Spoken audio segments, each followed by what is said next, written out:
Пред мене виждате те прекрасни Ферарита, които са от 1900 година. Лялото си казва Дино едно и е произведена 1973. Тя е 1 тон и дига 235 км в час и 195 конски сили.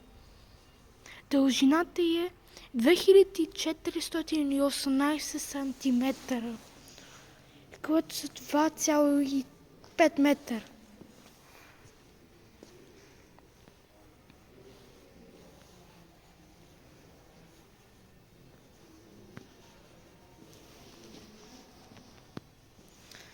И това тук е Ферари 1, произведена 1993, дига 208 км в час и е 1440 кг и има 320 конски сили. Дължината е 3405 см.